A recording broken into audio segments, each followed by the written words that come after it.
welcome back, and we are live. What a great wrestler I've coming on today. None other than Irish wrestling sensation, multi-time tag team champion in the tag team PB and J, has been seen all across Ireland and even in Northern Ireland in Titanic Wrestling. Former Titanic Wrestling tag team champion, and also part of Fate Factory Pro Wrestling and OTT. This is none other than Justy. Hey, how are you, Keaton? Hi, thanks for coming on.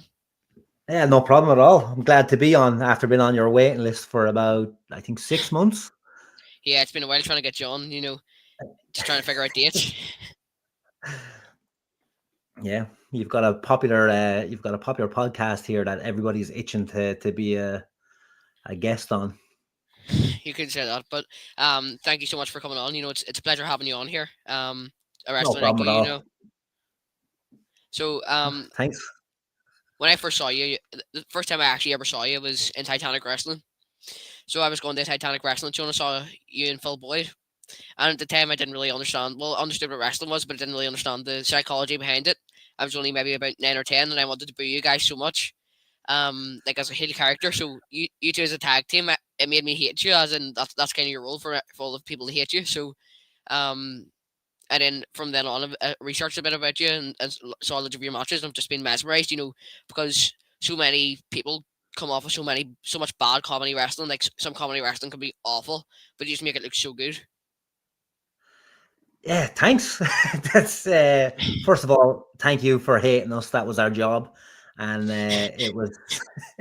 It's to be honest with you, it's my favorite way to play wrestling as a heel, and yeah, and especially like I suppose comedy heel is what you would call me, and what me and Phil were doing, but I think the beauty of a good comedy wrestler is, and again, I'm not trying to blow smoke. I'm just saying, like, from my understanding of it, would be that it's a good comedy heel is someone who doesn't know that they're a comedy wrestler.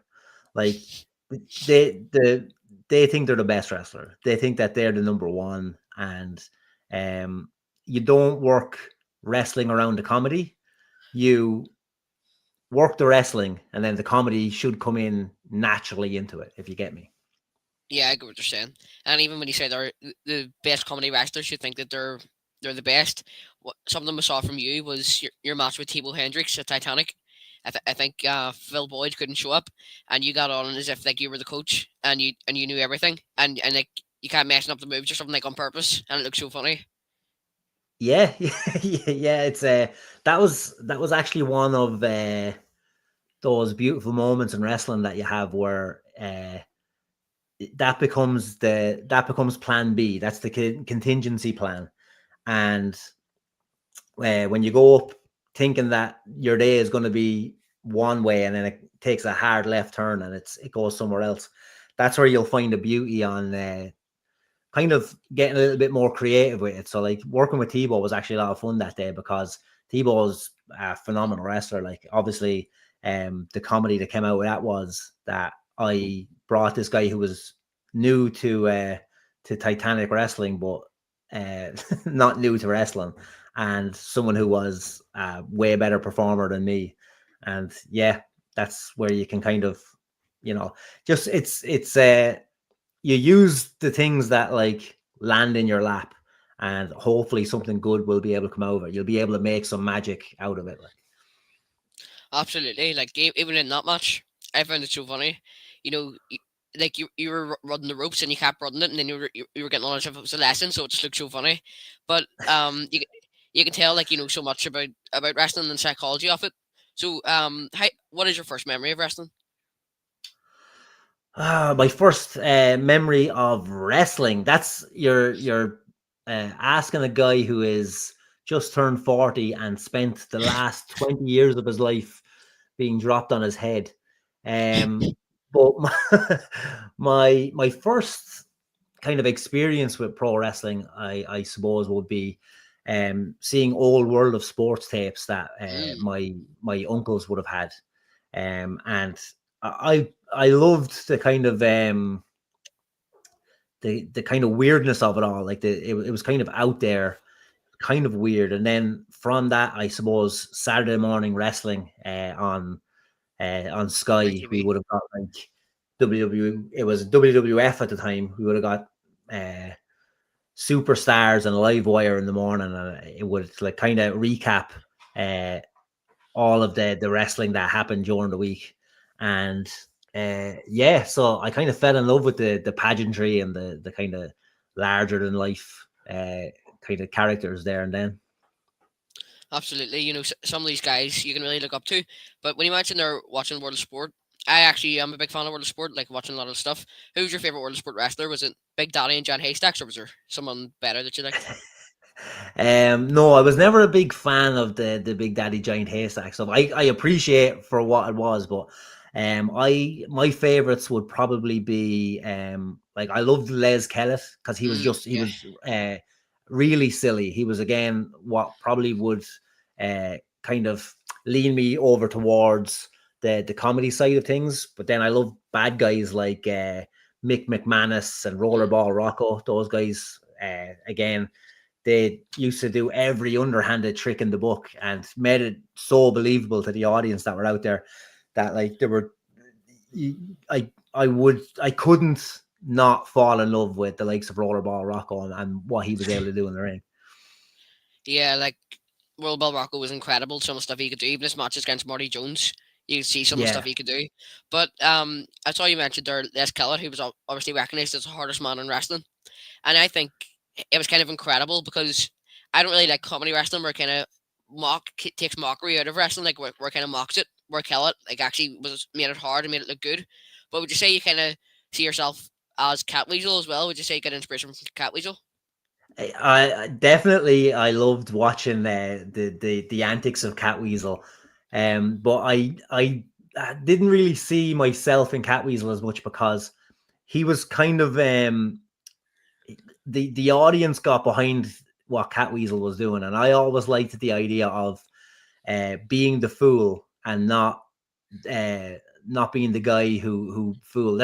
I loved the Les Kellett matches, but I always kind of wished that I was the other guy, if you know what I mean. I love Mm. the idea of being the guy that's uh, that's being made a fool of. I don't know, for some reason I think there must be some kind of a jester lineage in my family or something like that, because I always like the idea of being the guy who's being fooled and not the guy who was doing the fooling. And I think Catweasel was someone who, why I definitely did enjoy his stuff and I appreciated it. I think the fact that the audience loved him made me kind of not really get behind him as much. Yeah, I get what you mean. But so when you mentioned there, so have you ever seen Les Kellett's match against Leon Ars before? Yes, yeah.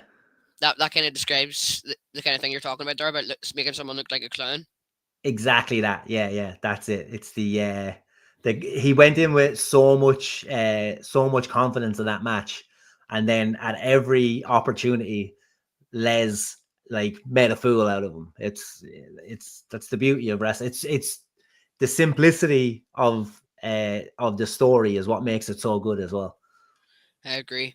So when you first started watching wrestling, was that the point where you thought this is what I want to do, or was it later on when you started watching the WWE? I think it would have kind of become an obsession when I started watching the WWE. So like I would have been watching the WWE in the early 90s and all the way up, but it didn't really catch fire until like the late 90s when the Attitude Era came in.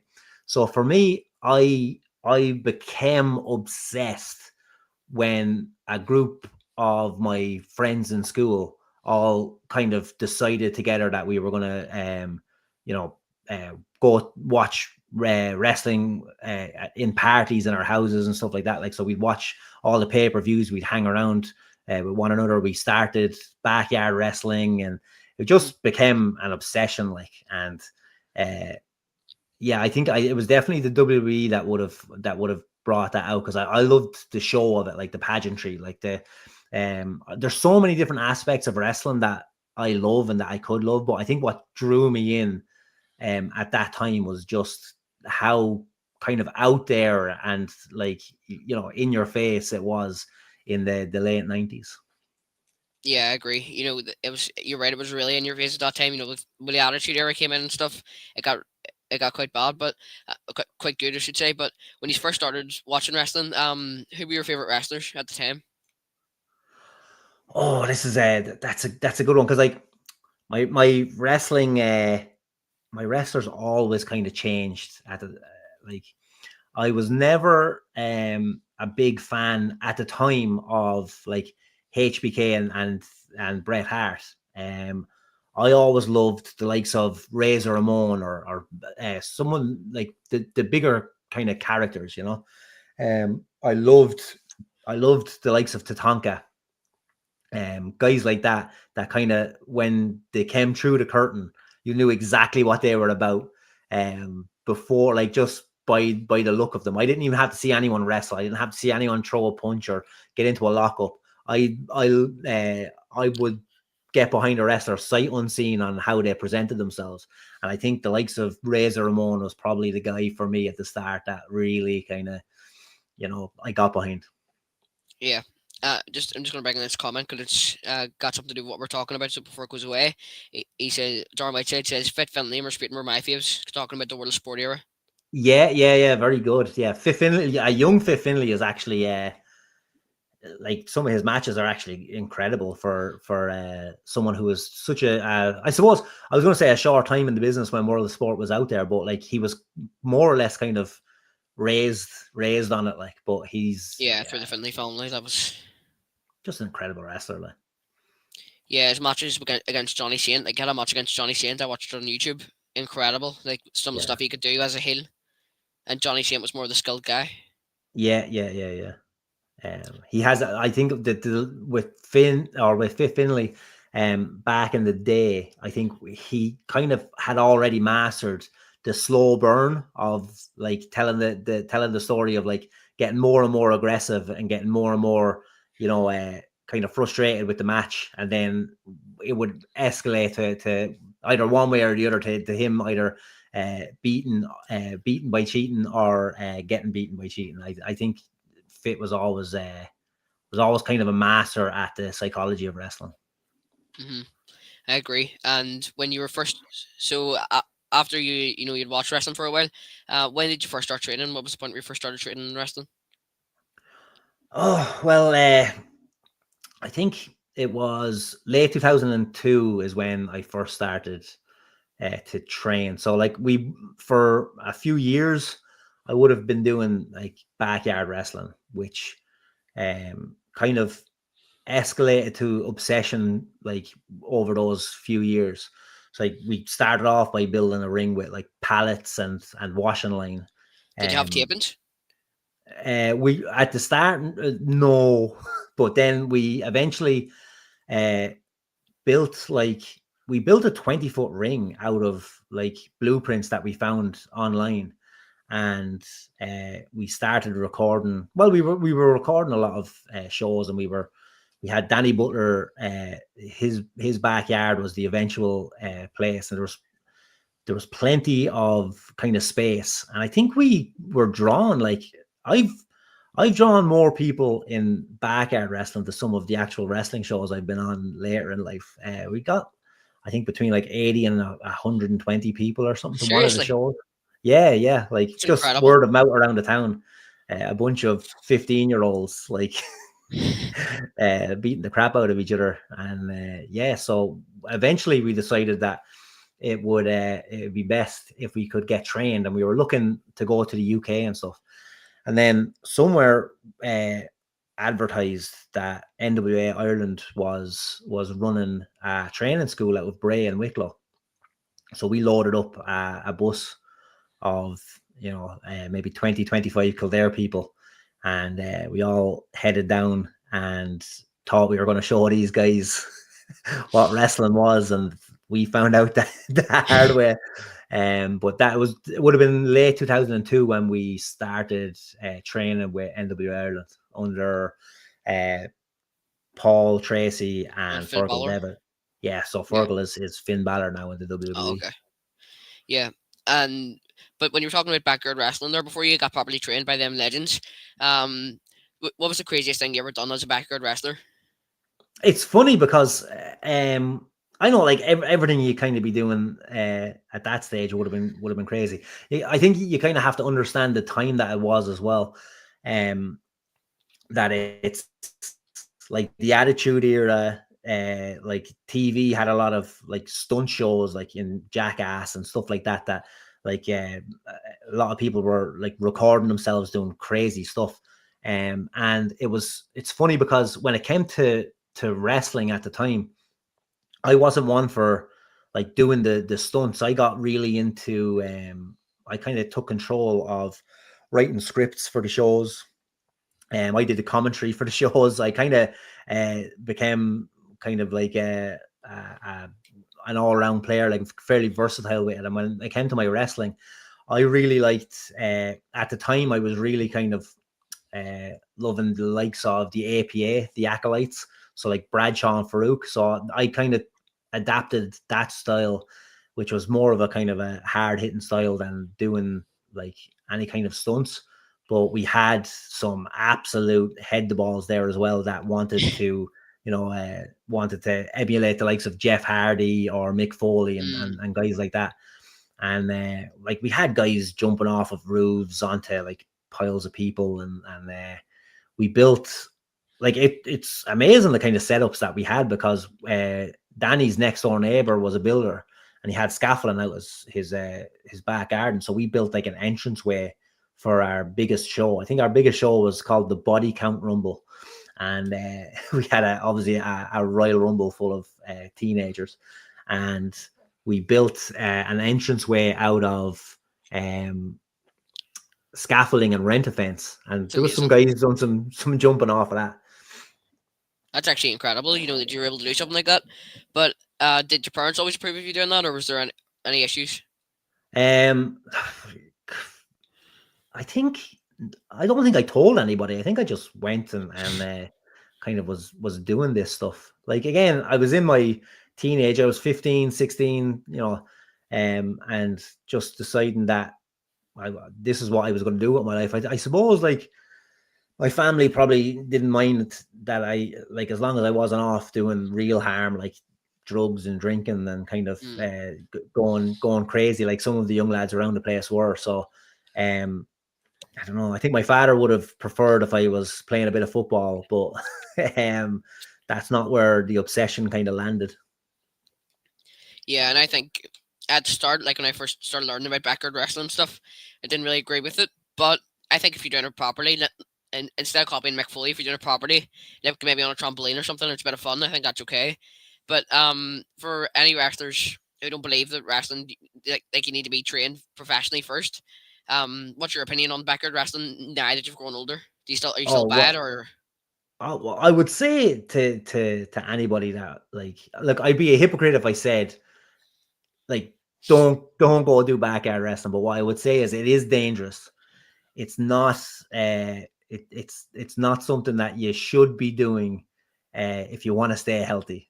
So I would say like with with the time that's in it, there's kind of no excuse now not to get down to your local training school because there's so many places. Like we were backyard wrestling because we didn't really have much choice.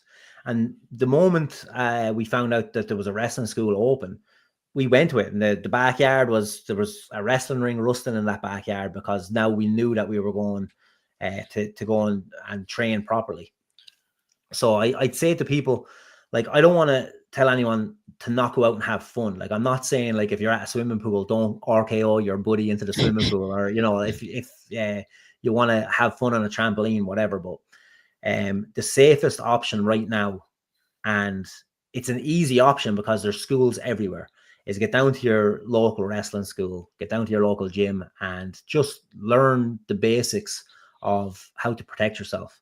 And that's kind of the main thing, is protecting yourself and making sure that your body is gonna like be okay in 20 years. Yeah, and one of the main things people don't understand is there's so many wrestlers that were self trained.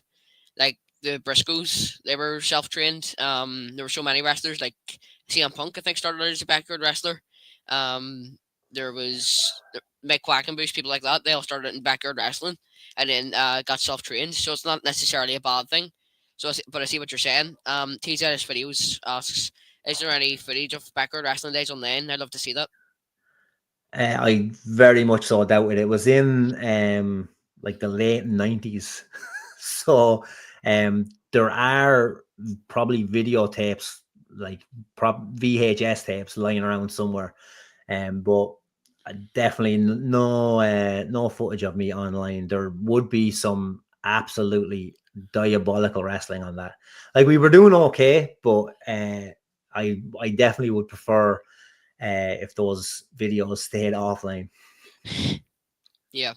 But then when you look back, would you not rather want to see them kind of stuff again, like for memories, Oh, or would you yeah, I definitely want to see it again in a private setting you just with don't my want other people to see friends. it? So I'd let us laugh at it, maybe not let the world see it. And did you call yourself Justy when you were doing that, or was it a different name? No, I had a bunch of names. I think I started off as embarrassingly enough, I think I called myself the freight train, and I kind of modeled myself around this unstoppable machine, and I did like spears and things like that. But then when I realized that I didn't like being a tough guy, I changed my name to Bill Dudley and became a Dudley Boys ripoff. And I went and Expectedly. bought myself, yeah, I bought myself some dungarees and some tie dye, and I went kind of leaned into the fact that the Dudleys had Dudleys all over the world, and we called ourselves the Mac Dudleys. And I had a little brother called Chunk Dudley, who was one of the little annoying kids that kind of hung around with us at the time, and I made him do my bidding. And yeah, so I was playing around with different characters at that stage. Yeah, and when you called yourself that name, so that kid that you were mentioning there, is he kind of like the equivalent of Spike Dudley, the mascot? He would have been my Spike Dudley at the time. Yeah, yeah. That's funny. And when you first started to go to training, why did you stop did you want to stop the promotion of the backyard wrestling promotion, or and train, or did you just feel like it wasn't time? I think my like everyone's attitude kind of changed towards backyard wrestling when we got in and seen what work it takes to be a pro wrestler. And when we got in, and the training kind of became sort of addictive in a way that, like, you were seeing all these really good, like when we went down there was guys that were like really talented uh, at young ages, and we didn't just want to be seen as the kind of the backyard wrestlers coming in thinking they can do it. So we wanted to put the work in as well. And there kind of became a stigma. Again, we were young and impressionable, and when people told us that backyard wrestling was lame and you have to be a professional, then that's what we got on board with. So we left we left the toys in the crib, and we picked up the tools, and we started kind of honing our skills to become professional wrestlers. So we just dropped backyard where it was, left that chapter in the book, and we started writing our new chapter as professional wrestlers. But it's amazing what you're able to do. At that age, being able to get like 80 to 100 people, especially for a backyard wrestling show, is amazing. And then coming into being properly trained, I think that's incredible. But Many Molly asks the question. It's kind of to do with what we're talking about here. So she says, "Did you grow up in Kildare? What was young Justy like? Was your first school close by?"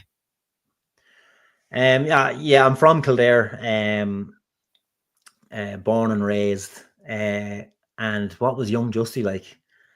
Um, I suppose fairly similar to old Justy, because I don't think I've grown up that much. I've just young Justy just had less pain and one extra vertebrae. I was kind of mouthy, always trying to crack jokes. I would have been the class clown in school, kind of the class clown in a class of clowns, and like that's my personality never really changed. I was always like trying to get a laugh out of people. And as for the first wrestling school, that was in Bray and County Wicklow, which at the time when we were kids, that was like either 2 buses and a train or 2 trains and a bus. That's the way it went. And we would get up at like 7 in the morning and start our day to get to Bray. And you'd be lucky if you were home by 11 o'clock that night. So training was on a Sunday. And we used to get the bus into Dublin City. And then you would get a dart or a train down into Bray. And then you get a bus across Bray to the wrestling school. Then we would train for 6 hours. And then we get the bus back to the train and the train back to the bus and the bus back home. And it would take the whole day. But we loved it. We were obsessed with it. And even when we started driving, then it was before there was any kind of main motorway or highway to Bray. So we ended up like it was maybe a 2.5, 3 hour drive over some mountain roads to get us to Bray at the time. Thankfully, it's the roads are a little bit easier to go now, but at the time it was a slog. It was a hard drive, but again, you know, you were obsessed with wrestling and we didn't care. Well, like when we were traveling on our way, if it took 2 hours or 3 hours, we were just talking about wrestling all the way, like talking about what wrestling we were watching or what wrestling we were going to do that day. It was kind of like we say it was the days of our lives, but like, yeah, kind of loved every minute of it. Like I wouldn't change a thing. That's some journey, like, you know, going that far. But in the car journeys, did you actually mind it? You didn't mind being there with your friends? It was That it was was kind of it. fun, yeah. Yeah, you kind of had like just a bunch of like-minded people that were traveling up every like it kind of dwindled, and in the end, the people from Kildare town were just kind of myself and Danny Butler were the only ones that were wrestling that were left. That were kind of still doing it. So all those guys, that bus of 25 to 30 people that came from Kildare on the first day, little by little, that kind of, you know, everybody's interest kind of petered out, but myself and Danny's never really did. And we ended up making a full Kildare tag team called Team Mega, and we became like the Irish tag team champions, I think 3, maybe 4 times with Danny. So yeah, Kildare was well represented there. And when you first went over there, that was Fight Factory when it wasn't called Fight Factory, yeah. Yeah, so it was NWA Ireland, which kind of would be the lineage that became the Fight Factory in the end. Yeah. Yeah, and so at the start you were trained by Finn Balor and Paul Tracy. I Yeah, don't think that's right. there's not really anyone better to be trained by. Like before he didn't know this guy was going to be so successful. Finn Balor and obviously Paul Tracy had a good record at the time, good reputation. So what was it like training under these guys? Yeah, it was incredible. I think the most important thing that the guys would have done, apart from the wrestling itself, is kind of the attitudes that they kind of would have instilled into the wrestlers, and they kind of made a kind of an atmosphere of kind of friendly competition in the place, where they'd make sure that if you were looking around, the guy next to you is looking for your spot on the card, and he was looking back at you thinking like you're looking for his spot on the card, you know. And they kind of made it was fun, it was intense, and the training was very intense at the time. But it was like always fun and always engaging, and you were always looking at the guy who was better than you and then trying to get better than him. And I think that's what kind of bred a generation of really good wrestlers. Like in my class, we had the likes of Sean Maxer Brennan and Paddy Morrow and Phil Boyd, Danny Butler again, like I said, myself. There's a bunch of other guys there that like Becky Lynch as well, like guys that are just phenomenal wrestlers that were kind of, every now and again you see one or two wrestlers come through that end up being like, that have that star power. But I was lucky enough to be in a group of people that like every second person was someone that like you could definitely learn from, or they could steal a show on a wrestling card easily.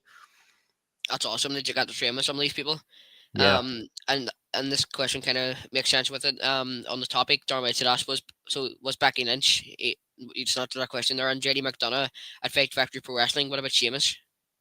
Sheamus wasn't. Sheamus came through IWW, and Yeah, I say he came through IWW. He would have wrestled for them, but he cut his teeth in the UK, and he was obviously, you see Sheamus, like, he was a big lump of a lad, and he kind of knew he was going places early, so he kind of went and traveled a bit to get his wrestling experience. As for Becky and JD McDonough, yeah, the two of them would have been in NWA Ireland, which is where FFPW would have came from. So they would have started off like me. It's funny because Jordan JD is he's like way younger than me. But when I walked in through the door of NWA Ireland, like, he was one of the first people I saw. He was in the junior class that would have happened just before our class, and I remember seeing him getting choke slammed onto a crash mat by a big lump of a guy who I was like, the guy, his name was AJ, and he was a 13-year-old with a full beard. And I was like, who was that man beating up that kid? But it was two 13-year-olds that looked very different. But yeah, Jordan was there before me. Same with Becky. Becky was there before me as well. And as we came in, we kind of got to know these people. Jordan was always it was fun because he was always kind of the little guy who tagged along, but he was always a big personality and athletically just gifted, like, so when he got the chance to start wrestling in our group, he got put in there early as well. And when he was wrestling in like the main group of NW Ireland, you could see already like the guy was going to be a star. Yeah.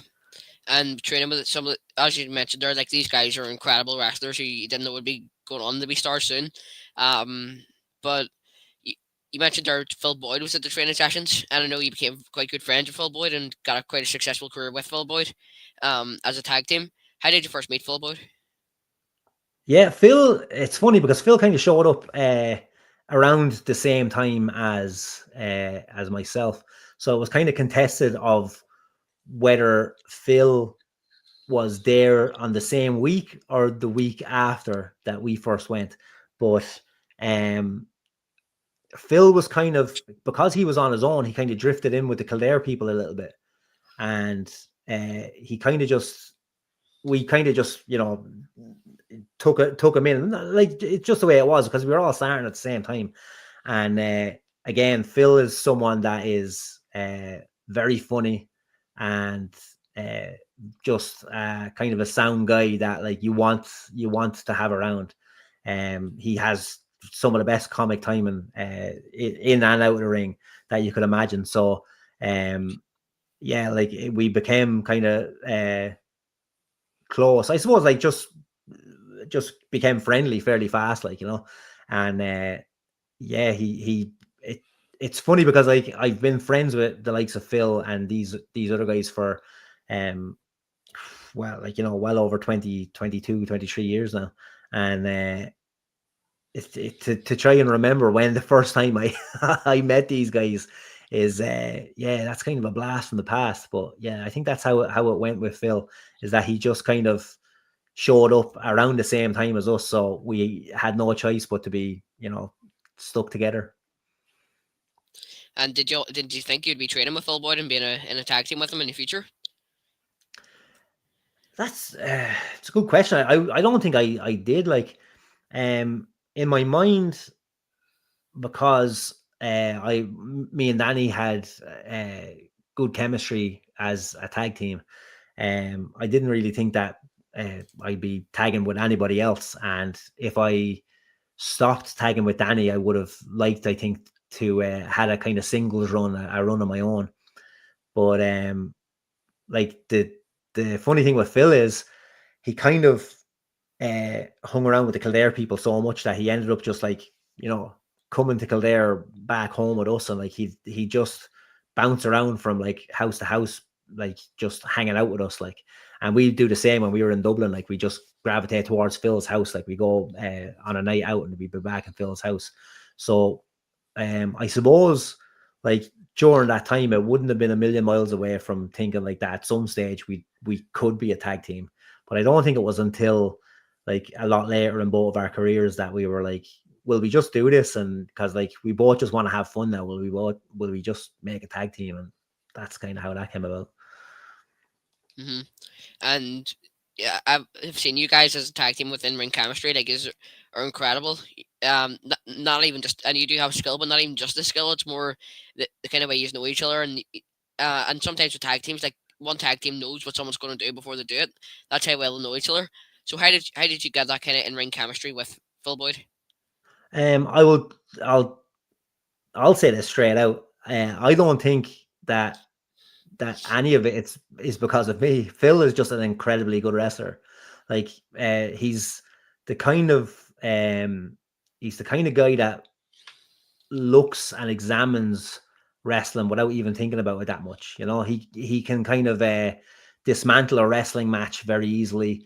He comes up with some fantastic, like big picture ideas when it comes to putting wrestling matches together. And like I'm an ideas guy that kind of like I have an idea, this will be funny, and then Phil is the one that has to make sense out of that kind of stuff. So I'm incredibly lucky to have been able to work with Phil, and I don't think it would be considered the other way around. Like, you know, he was just kind of making sense of the nonsense that I would bring to wrestling, if you get me. Like he's just a great mind, and I think if you put Phil in there with anybody, I think he would, you know, he'd be able to make magic with anybody in there. Mm-hmm. And Darren White asks, so this is about the training. Was the training tough in the beginning?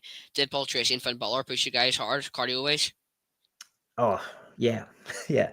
I always say it, and I don't know if many people agree, but um, I always say that the training at the start was like a North Korean prison camp. There'd just be rows of people, and we'd just be exercise to a point where like we'd be wondering, like, when are we going to learn how to wrestle? But like the fundamentals of like calisthenics and basically like there's a few fundamental movements in wrestling, which is like you know, the push up, the squat, and like, you know, just being able to move around in a dynamic way. So like we be doing squats, a lot of squats, push-ups, burpees, what we call get-ups, which is basically you're lying on the ground and you have to get up as fast as possible. That kind of stuff is just drilled into us. And at the start, like we were like, what is, like, because for the first few weeks of wrestling, like that we went down there training, there was a stage in the place that like it was an auditorium in a school. So like there was a stage here, and the rest of it was like the open room where they played basketball or do whatever they needed to do. And we had to climb underneath that stage and pull out the wrestling ring, and then we'd set up the wrestling ring, and then we weren't allowed to go into the wrestling ring. So we had to just look at it for the first few weeks. I was underneath that stage with a torch on my head, pulled the ring out from under there, and set the ring up, and then we had to wrestle on the mats, take all the bumps on the mats, do all our cardio, everything on the mats. There was no rope running or anything like that. And we were kind of taught to respect the ring, that it's the ring is like it's a privilege, not a right. So like if you had to earn your way to get into that ring, and the way to earn it was through like hard work, basically.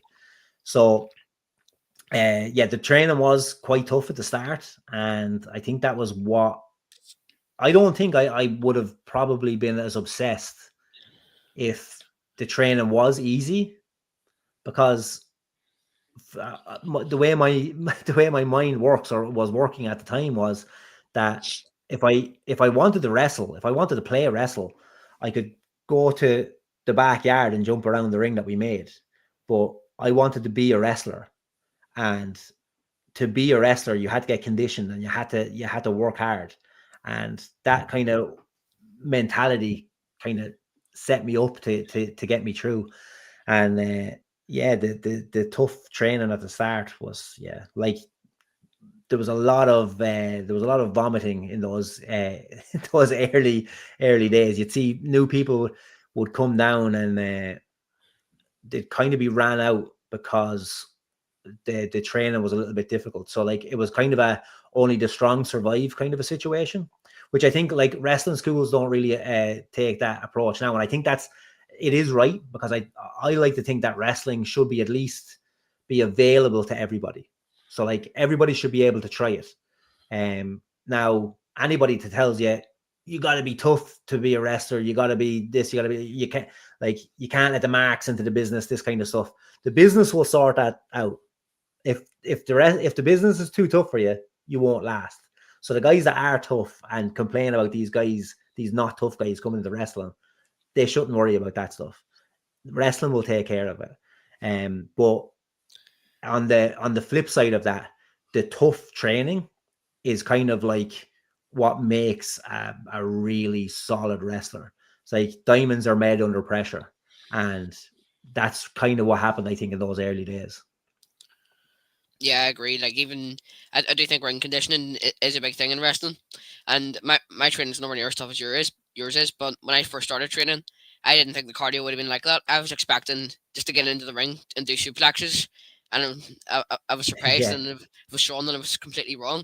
But you do kind of get used to it. And Finn Balor and Paul Tracy are really good coaches. So what was what was some of the best things you learned from these guys? Well, like I said, I think attitude was the kind of the first kind of lesson to learn. Like you have to be uh, humble, but kind of ambitious, and I think that's what they instilled. But they both brought two very different kind of dynamics. Whereas Fergal would have been kind of he liked to innovate. So like he would have like come up with some new stuff. He liked a fast pace. I was kind of one of those guys that would have like followed around Fergal kind of, or Finn, I should say, for the audience. But I would have followed around, looking at what he was doing with the guys and attempting that kind of stuff. So they were always attempting something really athletic, or uh, like something flashy. And I'd always be the one guy who was like trailing in the back, going like, I'm going to try that. I'll at least give it a go. And with Paul was always really good with the kind of the technical kind of side of wrestling. He was the one that learned as much when it came to kind of uh, picking out body parts and how to work on them, what kind of holds and maneuvers to do. Like, he'd break that down really well and in a really kind of understandable way. And kind of doesn't get enough credit for like just teaching, like even just ergonomically, like how the body kind of works. I think when people talk about Paul, they say like, oh, he's a great coach. He's a great coach. But I think he was like, at the time, yeah, great coach, great motivator, but also he was kind of proficient in explaining. So he was a good teacher as well, not just like someone who was coaching you to the next level, but he was able to get into the intricate side of wrestling and be able to teach you. And he would a lot of the time give you the whys and not just the how, you know what I mean? So like, it's not how does the move work, it's like, why does the move work, if you get me. Yeah. Paul Tracy's an awesome coach. Hmm. And it's cool that he's teaching you the mechanics first. Like I interviewed a guy called JDP from Titanic Wrestling, as you know him, and Love JDP, yeah. he told me like he said he took it from Stone Cold Steve Austin, but he really does follow by this rule. Like learn the mechanics first, and character will follow. Pretty much the rest will follow, but learn the mechanics first. Would you say that Paul Tracey kind of touches that as well? Yeah, definitely. I think you kind of, without a good foundation, the house is going to fall down. Like, so I think that was the idea of the the coaching style of Paul, which would be drill, drill, drill.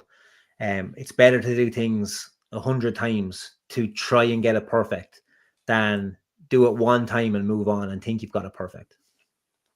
Yeah, agreed. And then at what point did your coaches think you were ready to have your first match? It's funny because we wrestling was like independent wrestling was very new in Ireland at the time. There was only two companies doing it. It was IWW and NW Ireland, and we had kind of a skeleton roster, and I was I was a big character, always was just a pure loudmouth. So they said they would throw me into a tag team match where I could be kind of my physical side could kind of be hidden a little bit, and I can do most of my work as a mouthpiece. And that was after 3 months of training, and it was way too early. It was.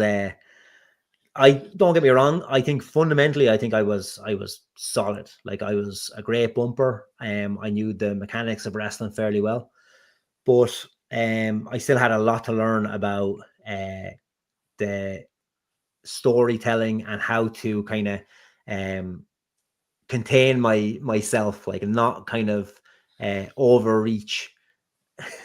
And so like we went out, we done that match, and it was I had a great time. I was doing that. There was a 2 weekend, uh, 2 show weekend, so Saturday, Sunday, and I was only booked on the Saturday, which I was really not happy about because Danny, my tag partner, was booked for the 2 days.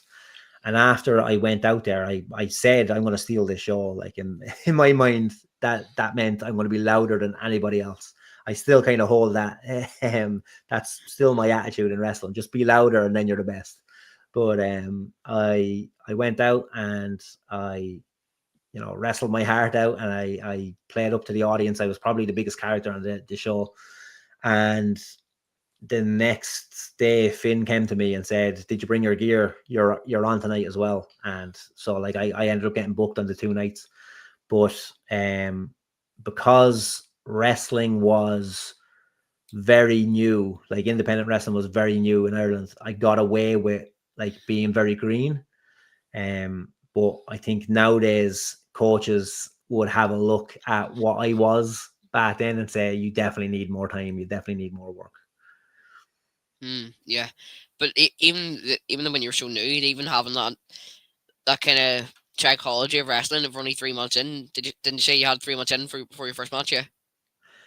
Yeah. But if you think about it as well, I was writing wrestling scripts for maybe 2 years Mm, before that for backyard wrestling. So I had kind of, I've got ADHD. So when I get obsessed with something, I get really kind of bogged down on it. yeah. And when I was writing the stories for the backyard wrestling, I was really like studying tape and really kind of getting uh, trying to figure out what makes a good wrestler, what makes a good wrestling show, what makes like a popular wrestler. And I think that kind of helped me when it came to acting out, uh, to get kind of seen more than the guys who were a little bit more kind of embarrassed about playing the big character, or guys that were kind of still inside their shell. My shell was left back in Kildare, and like I was uh, a big personality. That's why I ended up getting on the shows. Yeah, that's the main thing. Like even I done an interview with Drew Onyx as well, and he told me character means everything. Wrestling skill maybe only means a bit of it, but character means everything, and you kind of display that with yourself. Your character is just incredible. The kind of comedy wrestling that you have. And who was your first match against again? Just so I know. That would be it was myself and Danny Butler versus, oh, I want to say this first match. Oh, it was Carl Shooter O'Rourke and Sean Maxer Brennan. So yeah, Carl O'Rourke would have been a Bray guy at the time, a fantastically gifted technical wrestler. It's a shame that he never stuck with it, but he was like one of the best to ever, I think, one of the best Irish guys to ever like lace up boots, but just never kind of stuck with wrestling during the boom. And of course Maxer, he's out injured, but he's still at it now, and he's actually like probably had his best few years were the last couple of years. And would you say these people kind of carried you through the match because you were new to the game?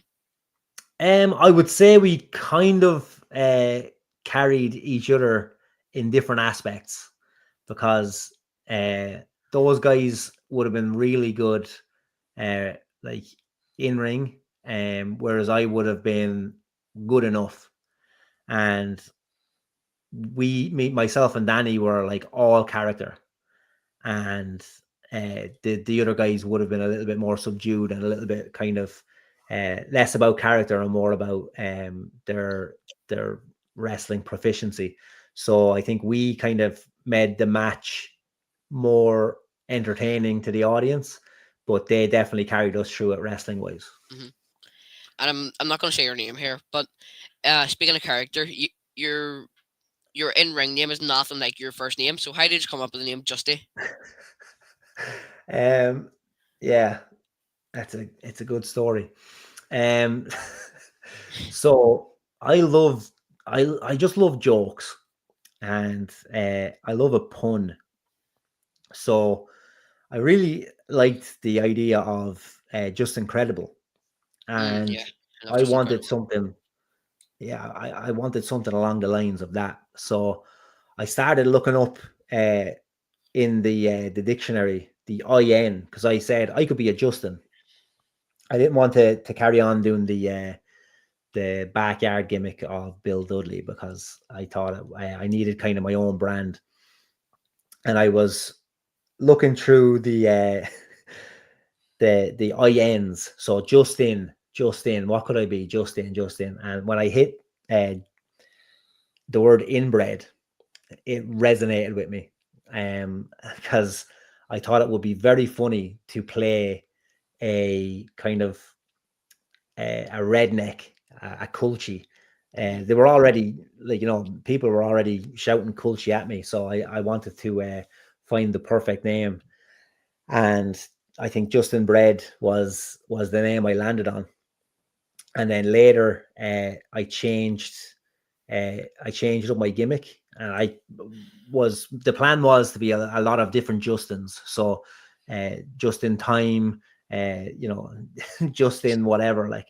And I landed on the name Just in Shape, which was kind of a play on the fact that I wasn't in great shape, but I was a fitness instructor. And it was a perfect vehicle to kind of play that cowardly heel that was cocky and full of himself. So I became Just in Shape, the terrible fitness instructor, and everybody was calling me Justy backstage. That was just the name that people would have shortened it down to. And eventually, we just, I think it was Joe Cabray and OTT, decided that we'll just go with Justy, and we'll drop the fitness gimmick, and roll with kind of just a more generic gimmick that I can lend itself to a lot of different situations, and not just be kind of tied down to the fitness thing. Mm-hmm. Yeah, I think that's a good idea for a character. Like, you don't normally see something like that. And with you being a fitness instructor, it is kind of turning yourself up to 1,000, like turn your character up to 1,000 of who you were. But Yeah. but when you got that Justy character, did you find that with that did you find that comedy wrestling a wee bit better? Like, did you find your character more evolved? It's funny. It's funny you should say that, because as Just in Shape, I probably was at my most creative, and I had my tag team, the Gymnasties, that I was the mouthpiece for this tag team, and the guys ended up becoming Be Cool and Sammy D, who are Oh yeah, yeah. big names in Irish Oh, wrestling they now. are. And so the idea was to throw them guys with me so that I can be a mouthpiece for them and they can kind of get their wrestling skills up to par. And it turned out that those guys are absolutely phenomenal comedy wrestlers. They're just so good. And as a trio, we worked out really well. We got really creative with it. We came up with our best ideas, best promos with under the gimmick. But after a while, there's only so far you can go using the same kind of gimmick. So when I went to when I rebranded to Justy and I dropped the kind of fitness gimmick, it then became kind of overwhelming of the opportunities that I had, like that I could get away with. And I started kind of I don't know if I got a little bit meta with wrestling, because I got bored in a way of like of kind of finding the new thing, and I decided I wanted to strip away strip away wrestling to a point where let's see how little I can do to become or to stay popular, if you get me, like to still, if I could still like get heat from the audience or get a pop from the audience by doing as little as possible. And I don't mean that in like get in a lazy way. I just wanted to see how much was too much and how much was too little. And I said, as I was stripping it back, I was trying different things. I always had a philosophy that like you needed a hook, you needed something. Like I watched a documentary with Nickelback once, Chad Kroeger, and he was explaining why one of his songs, like the first song that they brought out, was so popular. And he said it was because the hook of the song, it gave the audience something to shout back at them. And I just started thinking about wrestling like that song, or like a song, or what wrestlers would I be thinking of, like would have had that hook. And if you think about like the 90s when I was growing up, every wrestler had their catchphrase, and that's what they put on a shirt, and that's what became the popular thing. That's what became the selling point for that wrestler. And I kind of said I would strip it back down to see how little I could do to still get the biggest reaction from the audience. And that's how and I'm a massive Pokemon fan as well. Again, grew up in the 90s, love Pokemon.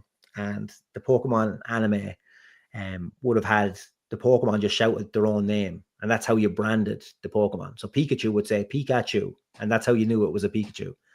So my idea was that I would just go out and have a match where I don't say anything except for my own name, like some kind of a deranged Pokemon.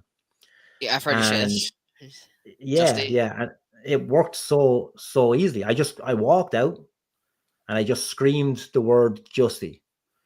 And then at first the audience were like, what the hell is going on here? Like, and then I do a slam and I'd shout the word Justy. And then you get a bit of a giggle from the audience. And then eventually, by the end of the match, the whole audience was screaming Justy back at me. And then every time I walk out, like now, if I go out to an audience that's familiar with me, I can just set up and I can feel the air in the room get sucked out of it, because the audience all inhale at the same time as I inhale, because they're all about to shout Justy at the same time I'm about to shout Justy. So I just kind of changed, instead of coming up with a catchphrase or coming up with something clever or something like that, I said, I'm just going to use the simplest way of branding. It's like Coca-Cola slapping Coca-Cola on everything. You know Coca-Cola because you see that brand everywhere. So for me, my name is Justy. I'm just going to go out there and shout Justy. And that's how everybody will remember my name by the end of the show. And it's been working for me for years. I kind of try and change it up a little bit and do more clever ways of doing it. But I think the freedom after Just in Shape kind of got overwhelming to me. So I restricted myself as much as possible and gave myself these kind of little goals and little rules for each match. And I kind of just ended up bringing myself down to this one thing, which was just screaming my own name. And it's worked brilliantly. That's pretty creative, and it's pretty simple. Just shouting your own name. But like whenever I've saw that before, you just shouting the word Justy. I've always wondered just where it came from and how you thought of that idea. But that's awesome. Like you got it from just Pokemon, and then it got into something so incredible, and then so and I've seen that obviously in Titanic wrestling places like that. So I do wonder, like, I'm wondering how did you like start traveling more in wrestling? When was the point where you thought that you were good enough to maybe start traveling to Titanic and other places? Yeah, it's funny because um I kind of always just fell into kind of these lucky situations with the the getting picked up by wrestling companies. But the first kind of major bit of traveling that I would have done was on tour with AWR Wrestling, and they were doing tours in over in Europe, mostly in France, some German shows, and around different countries in Europe. And it was run by the same guy who is running OTT, Joe Cabray, Okay. and the guy who is running NLW, Jamie Coleman. Those guys had this massive tour with the backing of a production company, and they were selling it to massive production companies in France, and they needed someone to put up and down the ring. And like I'm also like my by trade, I'm a carpenter and I'm a pretty hard worker. Like so, I think the guys um they were happy to have me on. Well, I had to prove myself, but like they ended up bringing me on board as a ring hand, and they told me to like bring some wrestling gear and stuff like that, and bring some gimmicks so that if because they knew I could talk on the mic as well, if they needed me to do manager or to do any kind of skits or anything like that, to bring my gear. And yeah, it's funny. I ended up in a match against Sabu because they needed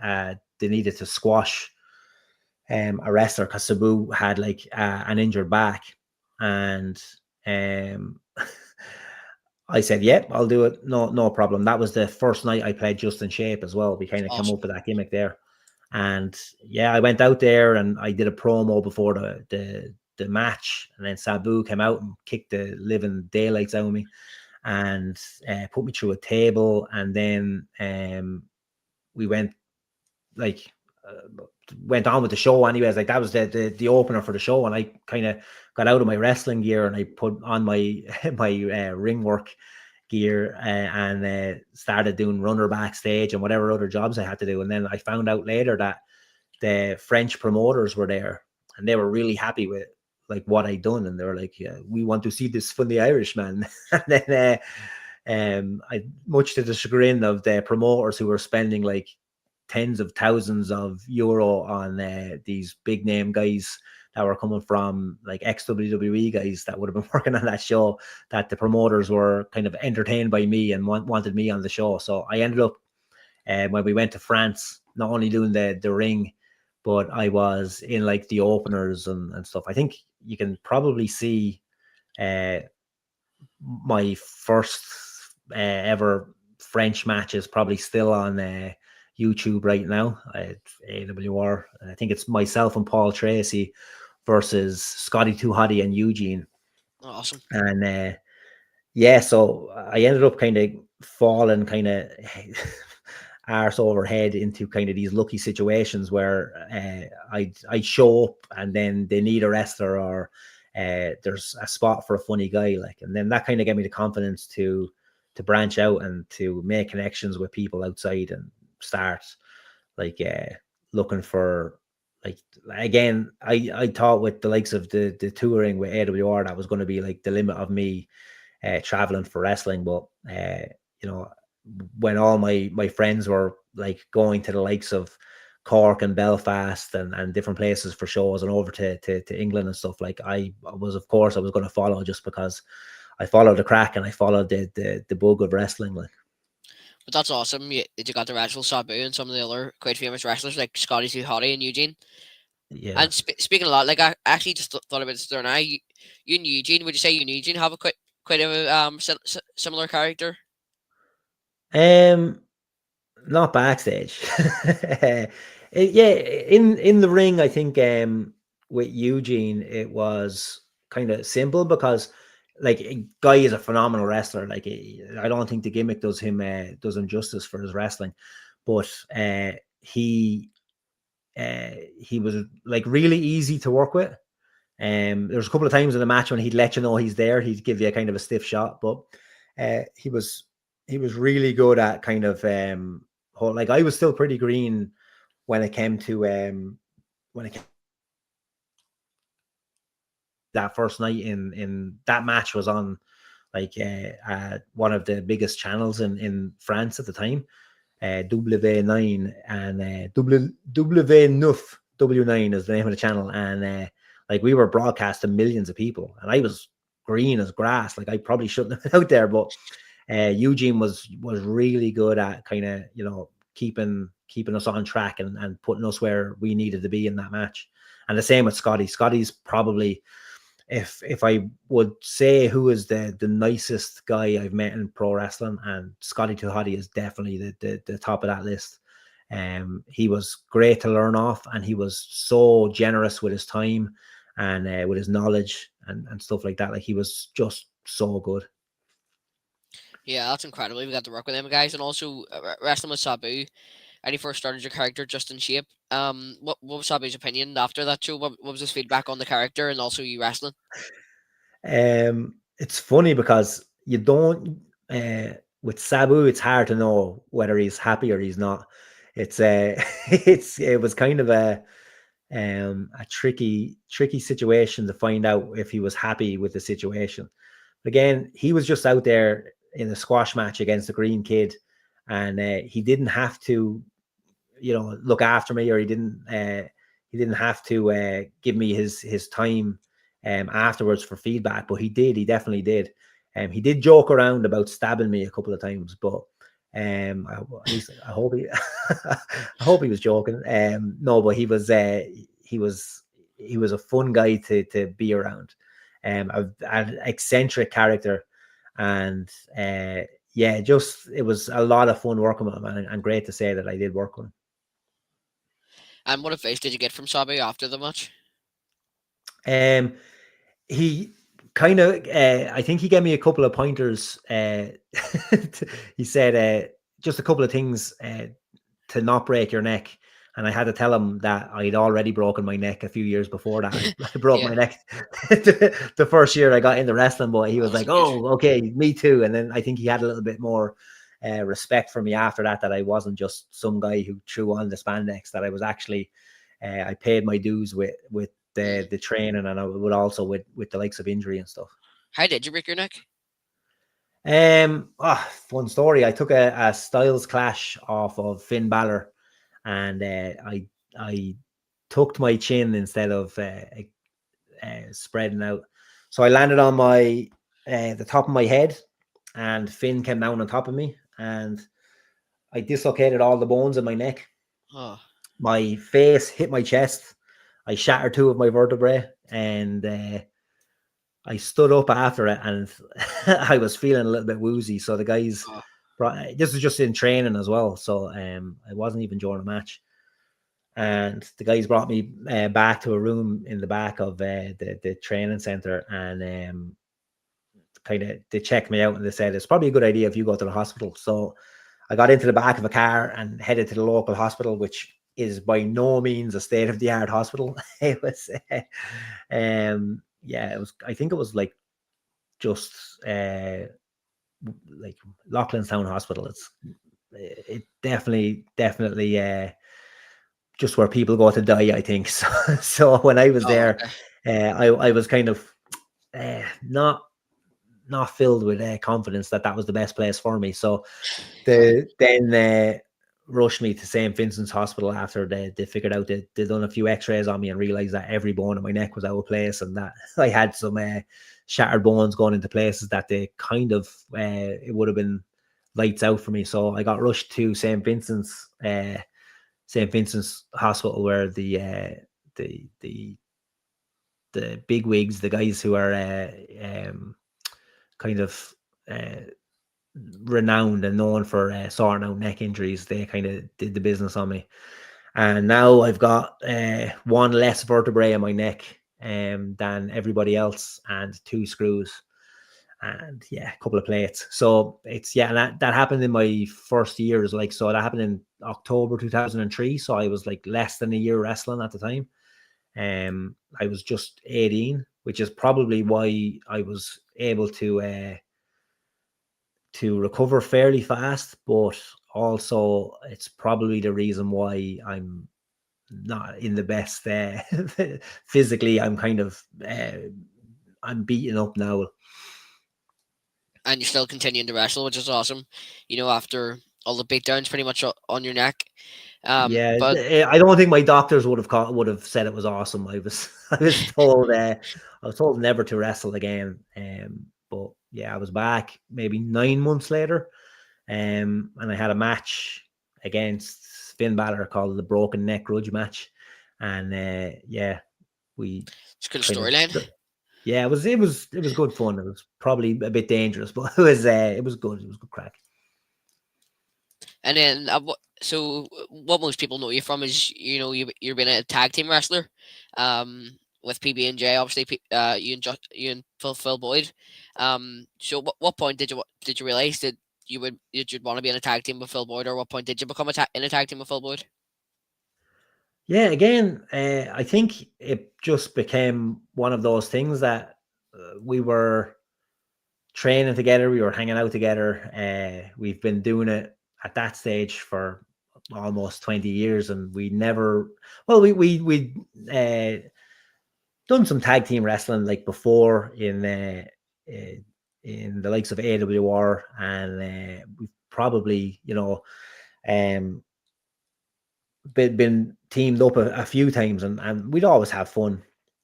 But I think we both kind of mentioned it a little bit, and then we said, "Will we do this? Will we do this?" Kind of a thing, and it kind of became a joke because everybody who was wrestling, or all the tag teams, were all quite young and fit and enthusiastic at the time, and we thought it'd be funny to have two of the older guys, with dad bods and kind of older sensibilities, become a tag team. And yeah, that's how that came about. So it was just kind of two guys that were at it for so long. It just kind of made sense that we become a tag team. Yeah, and so when did you kind of get that in ring chemistry with Phil Boyd, with being a tag team wrestler? It's funny because we've always said it. Me and Phil hate wrestling one another, and it's funny because he's, he can wrestle a broom, but he can't wrestle a Justy apparently.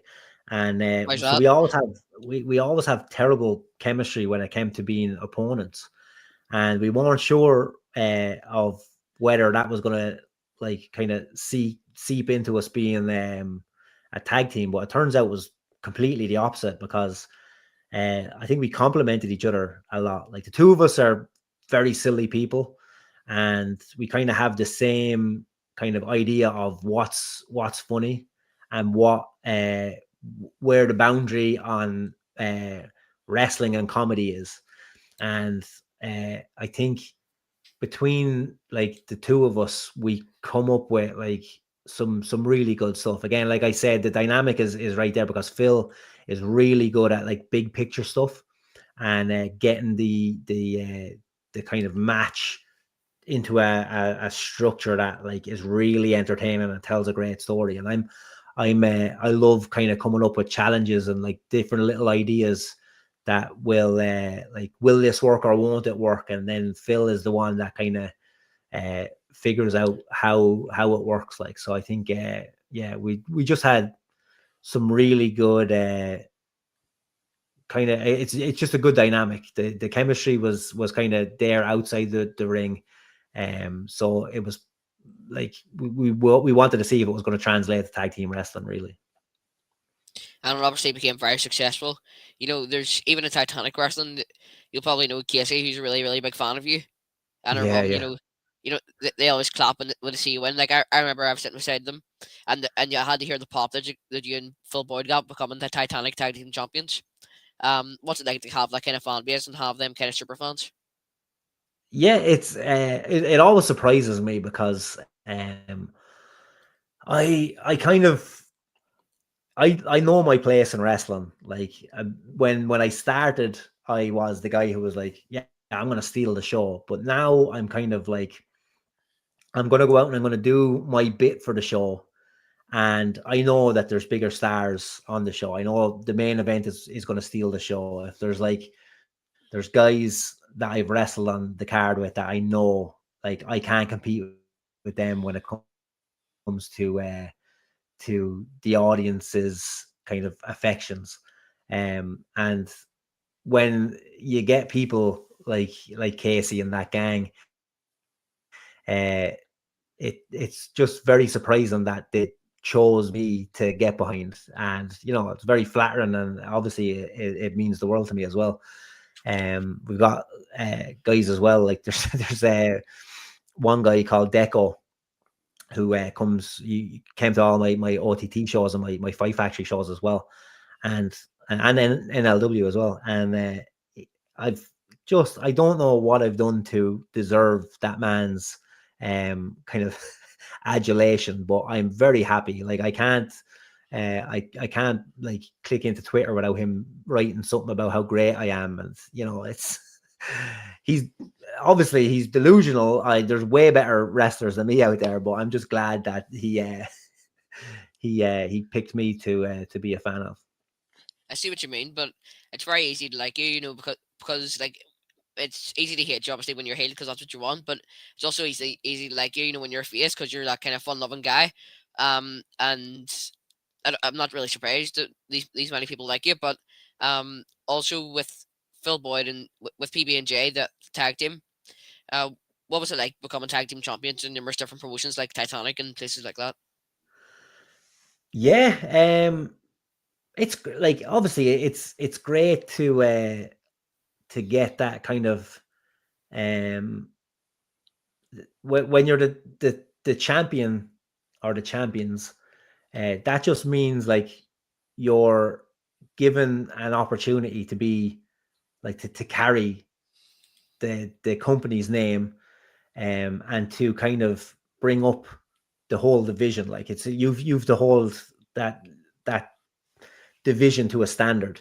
So when it comes to those tag championship runs that we had in the likes of um, Titanic and the Fight Factory, it's great to kind of see that somebody has that kind of a high enough opinion to let you carry a whole division and have matches that are worthy of the championship matches, and to like even giving us main event matches, but then also it's our responsibility to help out tag teams that are coming up and to make them look good, and just to like it's a great feeling to know that someone has enough faith in you to kind of let you carry the name of that company like around your waist.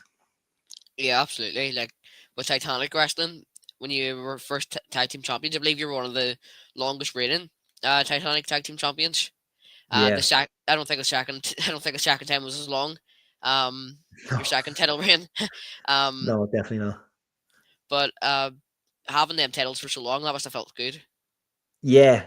We kind of we kind of manufacture that as well. Like we're kind of cheeky because we branded ourselves as the forever champs, and where we started uh, we started counting down or counting up the numbers of how long our title reign was, and it wasn't very long before we started fudging the numbers. So I think 30 days in, we were telling people that we were the champions for like 60 days. And then when it came to 60 days in, we were telling them we were 900 days as the champions. So the official number is still quite high, but the unofficial number is astronomical. Yeah, it was it was good to hold the titles for a good amount of time. But I think what what that means is when you hold the titles for that long, that it means so much more to the guys who win the titles off of you. So that's what we were trying to build up. We were trying to come up with a good story that would create kind of some stars, or at least a moment in wrestling that would be remembered. And I think that's what we did. We dropped the belts the first time around to CBL and Sharkbait, Yeah, I and remember that. it was Surf and we turf. built it up. Weren't they called surf and turf at the time? Yeah, Surf and Turf. That's right. Yeah. Great name. Um, they we done the kind of a sequence of matches where they couldn't beat us, and eventually when it came to that kind of rubber match, the last match, it was it was just such a great payoff for the guys, for us as well, and for the audience. I think it was just, it was one of those things that you have an idea in your head, you want to play it out over like months and months, and then eventually when it works and it pays off, and it happens, not just like as you were hoping for it, but even like gets a better response, then yeah, you can be proud of those kind of moments in wrestling. And who are some up and coming tag teams that you've seen in Northern Ireland and Ireland, um, that you think that there could be good tag teams in the future that you faced? Oh man, like I think you're opening up a can of worms there, because things change so easily, like where you get like tag teams that like you look at them and you think, oh, well, that's a great tag team, and then within a couple of months the guys are off having like singles matches. Like I really liked the Hallions in Titanic, Oh yeah, and now they're off doing separate things. Like, so if I was to tell you like who do I think is going to be a great tag team, or who was a great tag team, like that's a tough one. I can tell you like individually the people I enjoy watching, or I think that are going to be great, but uh, again, like I'm saying, like I started off as a tag wrestler with Danny Butler, and I've had many iterations of tag teams from the gymnasties, and then all the way up to PB and J with Phil, and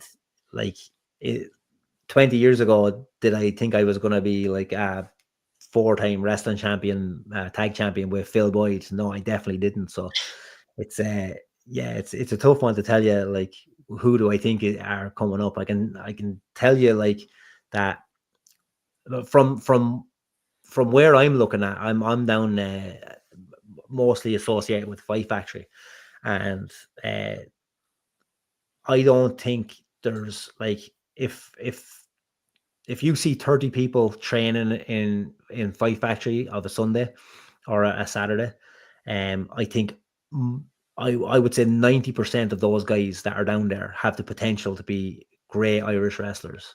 Like you see the likes of the guys that have already come through, like guys that are really taking off. Like obviously you have like LJ and Michael May, who are like they're kind of like even seen as an old guard now, but like the guys that are coming through, like CBL, for instance, like he had an astronomical year last year, mm. and the Name being likes of WWE soon.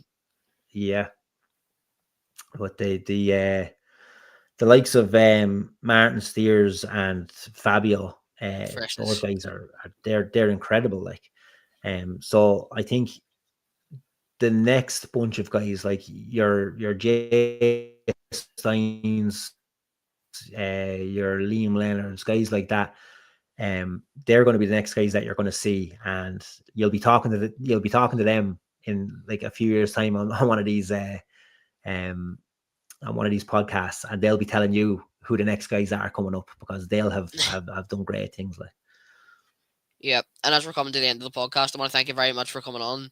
It's been a pleasure having you on, but I want to get their comments quickly because there's a few we've left out. Ice Cream Reviews Northern Ireland, member of the channel, actually says, Justy, tell us what it's like when a trainee gets called up for Japan, NXT, etc. I guess there's some buzz around the school.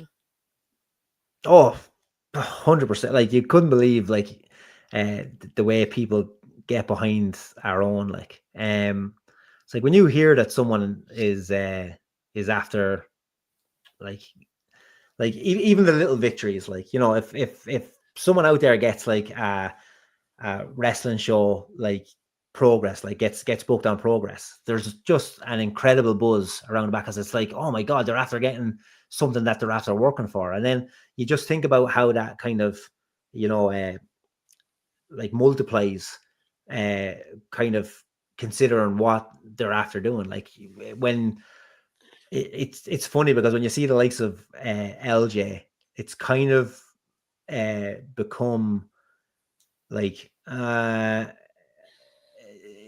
almost like normal for us to see that he's after getting an amazing booking somewhere. Oh my god, look where he's working now, look where he's working now. And I think the next big pop is going to be when he gets a big contract somewhere, and then everybody's going to go crazy. But it was the same for the likes of Valkyrie or Aoife Valkyria, Lyra Valkyria, sorry, going to the WWE, and like you couldn't believe the buzz that happened when that went down. But like even like it's great because like Ireland has this great like wrestling community and this kind of this great like tight knit bunch of lads that they all celebrate like the kind of the victories from small to big. Like so like if somebody gets like put it so like you're saying, like someone just traveling somewhere else, like when somebody gets a booking that is, oh my god, you're after getting onto that show in Cork, you're not just on the friends and family shows anymore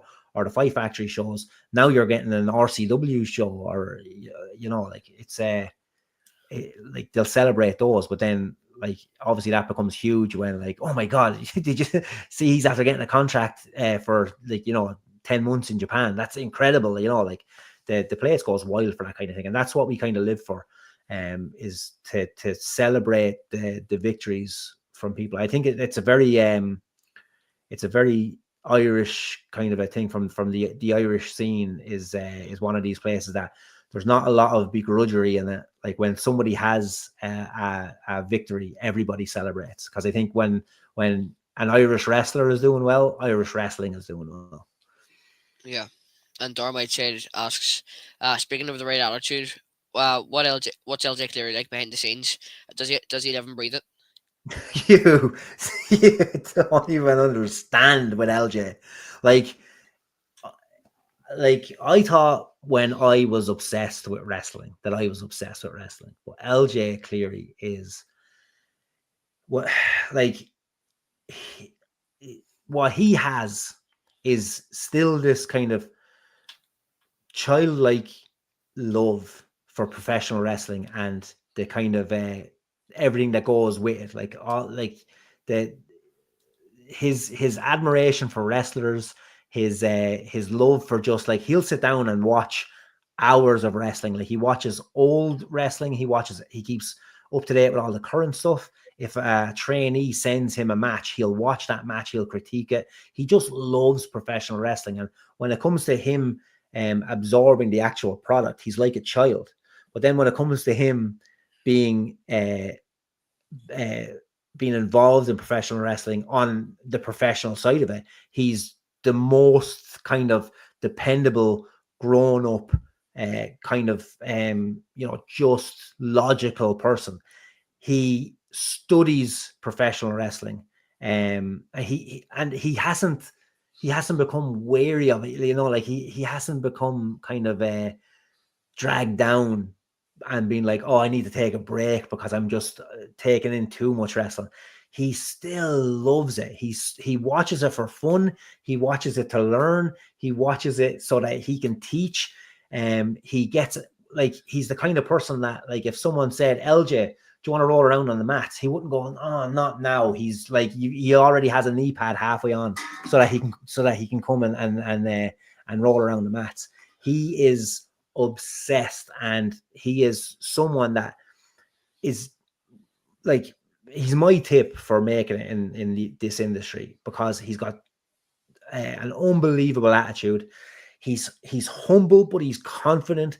He's absolutely gifted in the ring, but not just like naturally athletically gifted, but he's also someone that just keeps on sharpening and honing those skills. Like he's phenomenal. Like he's what everybody should aspire to be as a professional wrestler. If there's any kid now, like yourself, who wants to get involved in wrestling, or who is looking to see who they should emulate or who they should ask questions of, LJ clearly is the top of that list. Like he's the number one guy. He helps so many people, and he doesn't do it for anything else except for the love of the game and to elevate wrestling as a whole. Like. Mm-hmm. And Snake Spots asked Justy, did you have a tryout with WWE? If so, what's that like? No, I've never had a tryout with WWE. I would never pass any of the kind of the fitness. With breaking my neck early, I kind of was counted out with that fairly fast. But also, I never really like had a point when I, like, as I say with the likes of LJ there, like just really put myself into wrestling. There was probably a time when I could have gone and trained my ass off and went for those tryouts. But the time kind of passed me by, and my goals in wrestling changed. Would I have loved to be a superstar like Finn Balor? Yeah, of course, 100%. But do I think I have what it takes to be that person? I don't think so. I don't think I have that drive. I probably could train myself and have enough talent to carry myself, and have enough charisma to probably get over, maybe make a good open guy or a mid-carder. But I just never had the drive or determination to kind of get myself there. So no, I haven't. But I've known many people to do tryouts, and they always talk about how, like, it's a great experience. It's some of the best experiences they'll ever have in wrestling. And many Molly asks, do you know the Alley Cat? Yeah. Yeah. we've met. Yeah. And yeah, I've had a match with him before in training.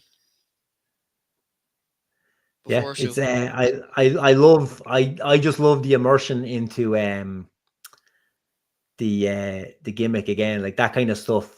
I love someone who has the kind of the idea in their head and just goes and executes something like that. And I love it. Like I love seeing those little kind of clips of the cat's view of the what's happening. I really enjoy that stuff.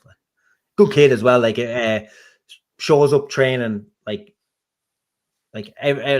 when I was kind of like I'm after taking a step back from coaching now because of my injuries, but like when I was down there, every time I was at a training session, he was there. So like he's someone who was putting in the work. And Darren Whiteside asks, when will we see you up north again, Justy? I don't know. See, I can't, like, to be honest with you, I find that I'm probably winding down with wrestling as I'm sitting here now.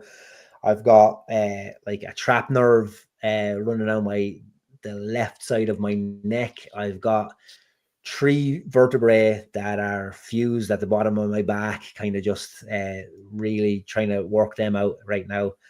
The last match that I had, I dislocated my knee and had to pop it back in. So I think the universe is kind of telling me to wind it down a little bit. So if you do see me up north, it will probably be just a farewell loop of the island. And yeah, that's probably going to be the last you'll see of me up the north, if you do. Yeah. Hopefully we'll see you on Titanic sometime as well, even if you are doing a retirement tour. So I've got 2 more questions for you, as I know, we're coming to the end of the podcast. So what's next for Justy? That's a great question. Like I keep asking myself that as well. I'm currently the NLW Nationwide Champion, which kind of makes it hard for me to say I can't wrestle anymore because I will have to defend that championship, and until someone can pry it out of my cold, dead fingers. But for now, I'm kind of playing it one match at a time and seeing how I'm feeling. But I would suggest if people want to see a Justy match, get to the next Justy match because each one could be the last one. And what advice would you give to a young trainee wrestler trying to start in wrestling?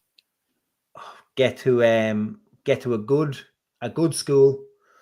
Surround yourself with good people. If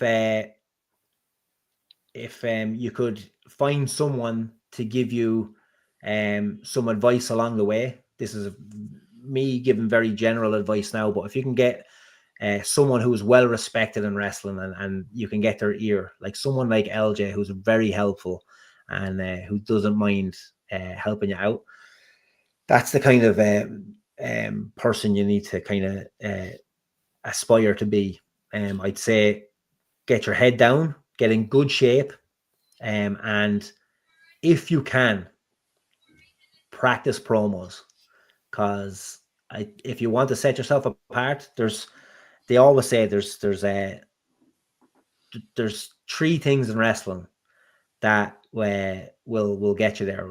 There's four things in wrestling. There's a look, which means you need to look like something. So for anybody, I would say right now, get into good shape.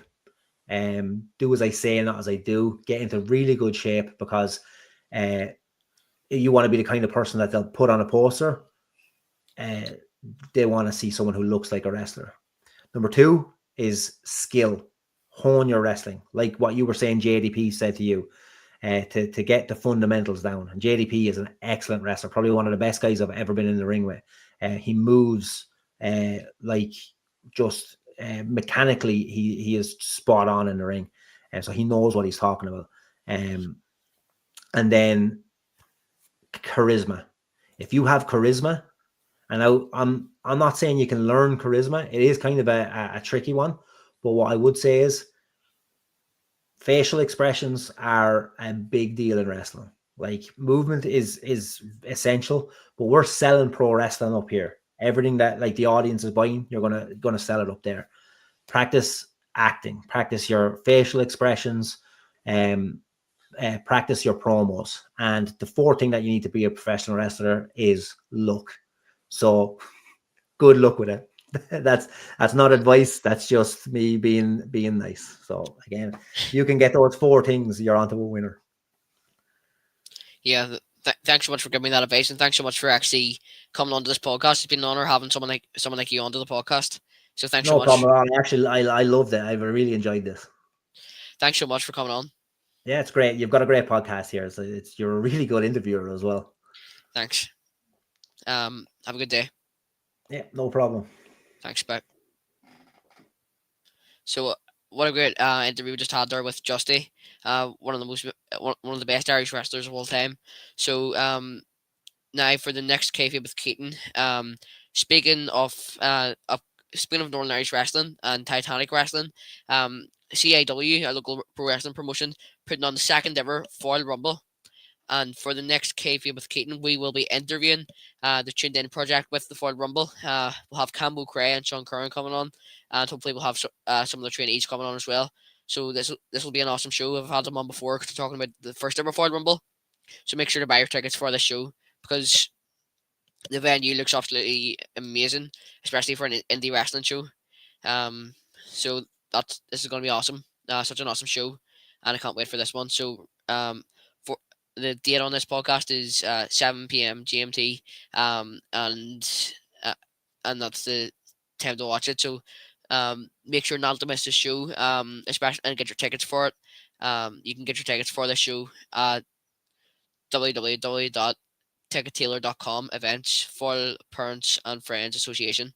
So this will be awesome. And make sure to stay tuned for that one. So thanks so much for everyone that's watching this podcast, and hopefully we'll see you for the next one on Wednesday. This Wednesday at 7 p.m. UK time.